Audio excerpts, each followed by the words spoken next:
likelihood that lymphedema will appear is doing anything at just existing at high altitude, let's say above 5,000 feet, when typically you're not at that altitude.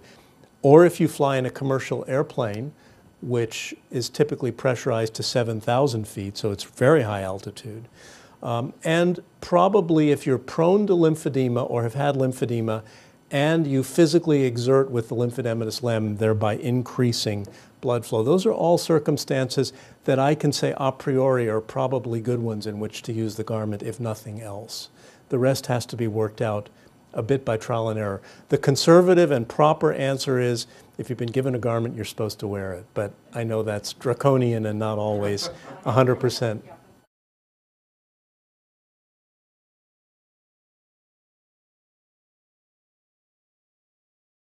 It has been demonstrated that there are progenitor lymphatic endothelial cells, the lining cells of the lymphatics, that become recruited into developing lymphatic vessels during embryonic life.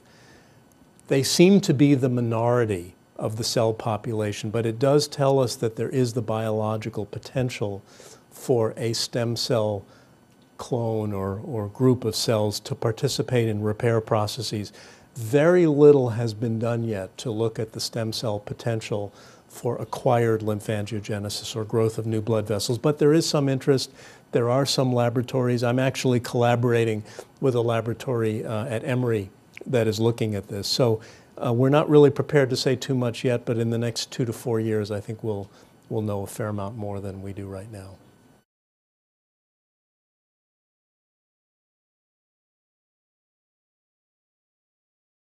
First of all, there are a multiplicity of machines out on the market, and I think they have a varying capacity to do good or harm. And I'm going to discriminate at the moment between pumps that are designed to work at relatively high pressure, many of them, and to work very much like a cow milking machine. You might get the flavor that I'm not so keen on them, versus machines that are actually designed to deliver massage. And there are now at least a couple that fall in the latter category. I'm more familiar with one in particular that is a product of a company called Tactile Systems. It's called FlexiTouch, and it was bioengineered to really try to simulate as closely as possible, what the massage is actually intended to do when performed by a well-trained physical therapist. So it emphasizes the opening of the central lymphatics in the trunk, and it emphasizes the sequential low-pressure stretch on the skin in an organized pattern to stimulate lymph flow. We've done and published studies on the adjunctive use of that device in the maintenance care of lymphedema, both in the arm and the leg, and found it to be favorable. We found that patients who added it to their mainstay of therapeutics, typically the garment, after having gone through adequate physical therapy, actually got a more robust treatment response than if they just used the garment or garment plus self-administered massage.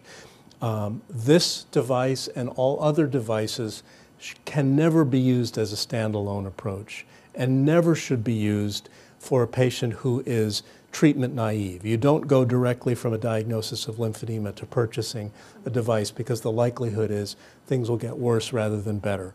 But at the tail end of the therapeutic intervention, if the response is suboptimal or the patient simply is looking for something additional, I think these machines have benefit. The biggest drawback to them is they're quite costly.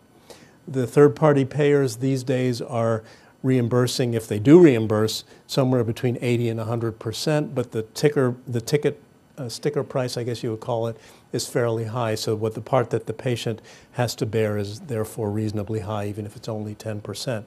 But it is something that can be considered.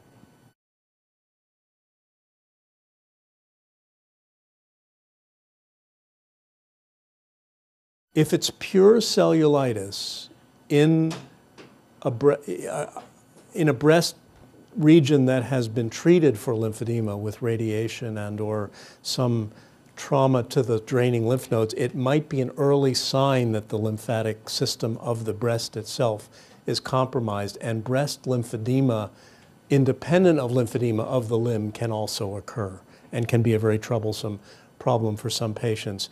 We also see in the breast of treated breast cancer patients a kind of corollary problem, which I'm going to call mastitis, which is not specifically infection of the skin, but actually inflammation of the whole breast, which can occur after radiation in particular.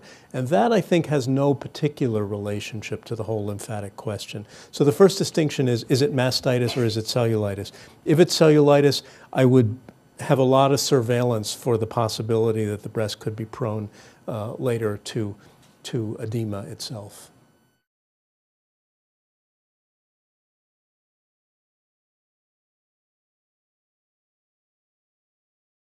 And the answer to that is no, because it's not really a cancer model. We do envision one day, if we get far enough along in this, that that's something we would need to look at.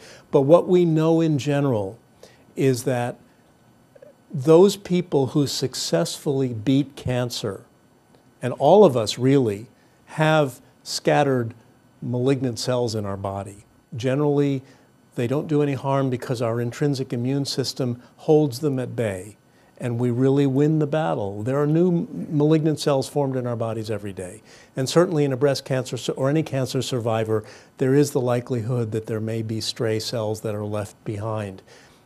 If we gave growth factor to that individual, we would tip the balance away from the intrinsic immune system.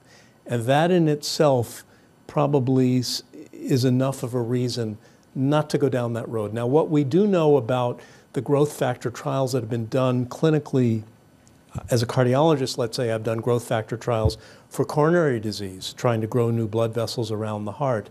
Typically, we say that 5 years out from cancer diagnosis, you're considered cancer-free and are eligible to participate in such a trial. So we think that would likely be the window in which it's reasonably safe. But my own bias is to stay away from it entirely. If we can develop other strategies that are much safer and that are equally efficacious, that's what I would prefer.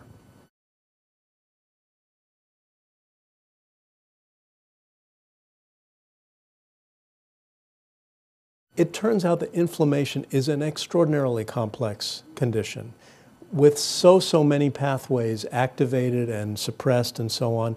What we've found, and I didn't go into all of the molecular vagaries of the model and what we've learned, one of the reasons our treatment seems to be particularly effective, and we actually looked at 2 different anti-inflammatory interventions, one of which raises the quantities of an inflammatory molecule called TNF-alpha, very ubiquitous in inflammation.